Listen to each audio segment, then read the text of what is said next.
Hello everyone, সকালের একটা সুন্দর চিন্তাভাবনা যেমন পুরো দিনটাকে সুন্দর করে দেয়, ঠিক সেই চিন্তাভাবনা নিয়েই আজকের দিনটা শুরু করলাম। আজকে যাচ্ছি বড় মাকে দর্শন করার উদ্দেশ্যে। তা আমার সাথে ছিল আমার মামি শাশুড়ি, মাসি শাশুড়ি, সবাইকে নিয়েই কিন্তু আজকে বেরিয়ে পড়েছি। আর ঠান্ডার মধ্যে সকাল সকাল উঠে স্নান করে একদম রেডি হয়ে লঞ্চে করে দেখো চলে যাচ্ছি নৈহাটি।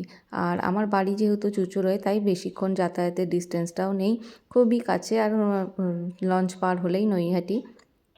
আর দেখো সকাল সকাল ওখানে পৌঁছিয়ে কিন্তু লাইনে দাঁড়িয়ে পড়েছি। এত সকালে যে এতটা লাইন ভাবতে পারিনি, কিছু তো করার নেই, কষ্ট না করলে মায়ের দর্শন পাওয়াও যায় না।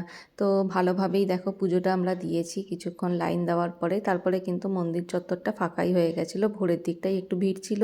যারা দূর থেকে আসবে তারা আমি বলবো যে এই সকালের দিকটাই এসো, একটু লাইন পরে কিন্তু ভালোভাবে দর্শন করতে পারবে আর অঞ্জলিও দিতে পারবে। আমি কিন্তু এই প্রথমবার অঞ্জলি দিয়ে পুজো দিলাম মাকে।